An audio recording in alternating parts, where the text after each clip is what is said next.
Central problem of an economy. Central problem of an economy, अर्थव्यवस्था की केंद्रीय समस्याएं। तो फर्स्ट ऑफ ऑल हम ये समझेंगे अर्थव्यवस्था की केंद्रीय समस्या क्या होता है। What is the central problem of an economy.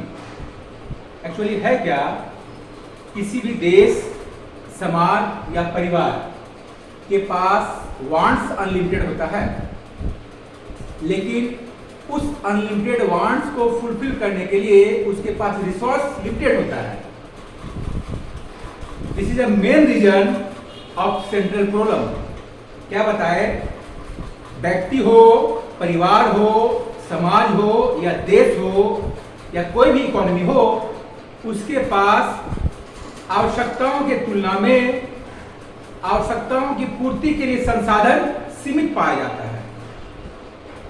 तो सीमित संसाधनों का किस प्रकार से प्रयोग किया जाए जिससे कि उसे अधिकतम संतुष्टि प्राप्त हो, इसके लिए उसे चुनाव करना पड़ता है कि इन सीमित संसाधनों का प्रयोग किन किन आवश्यकताओं की पूर्ति हेतु किया जाए जिससे कि उसे अधिकतम संतुष्टि प्राप्त हो।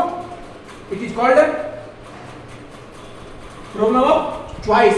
It is also called central problem of an economy, अर्थशास्त्र की केंद्रीय समस्याएं। क्लियर है?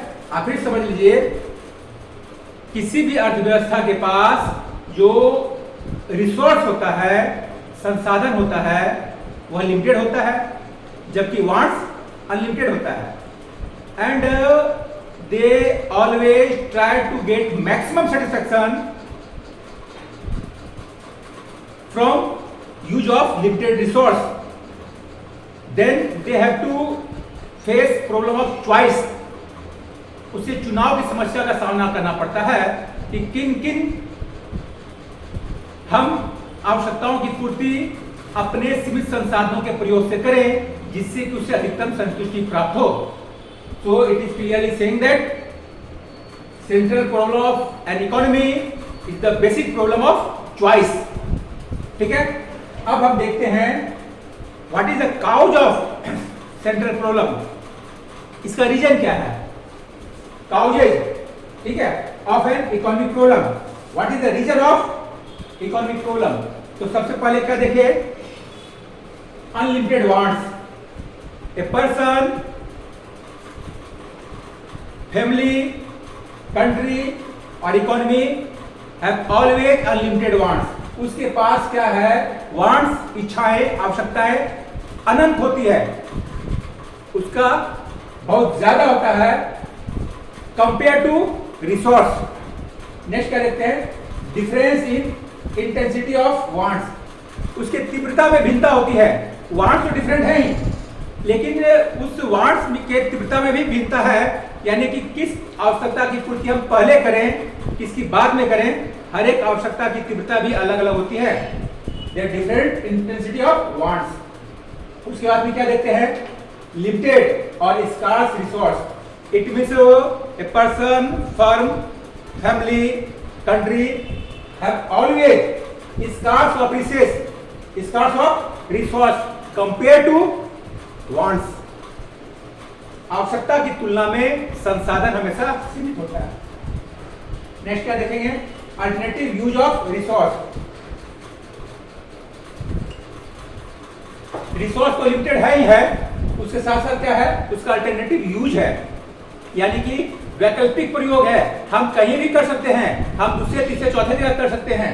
तो उसको देखना पड़ता है कि किस लिमिटेड रिसोर्स का प्रयोग किस प्रकार से करें जिससे कि मैक्सिमम सेटिस्फैक्शन प्राप्त हो। Okay, it means a person always try to get maximum satisfaction from the use of limited resource. So they have to face problem of alternative use, problem of choice. Next क्या है, last problem of choice.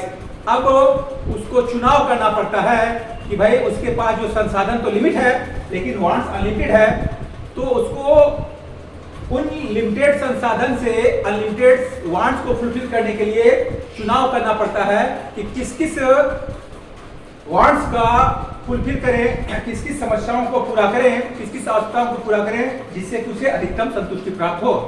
इसलिए problem किसी का होता है, problem of choice. It means आप कह सकते हैं there are basic 5 reason of an central problem of an economy.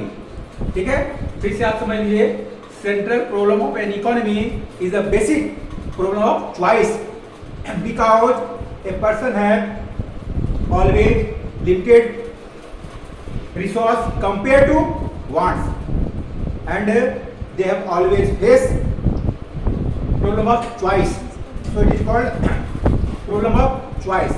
It means central problem of an economy also called problem of choice. ठीक है, नेक्स्ट क्लास में हम और भी डिटेल डिस्क्राइब करेंगे how many types of central problem, what is the types of central problem, इसको हम और डिटेल डिस्क्राइब करेंगे। ठीक है, आज की क्लास में इतने रह लीजिए, फिर नेक्स्ट क्लास में डिस्कस करते हैं।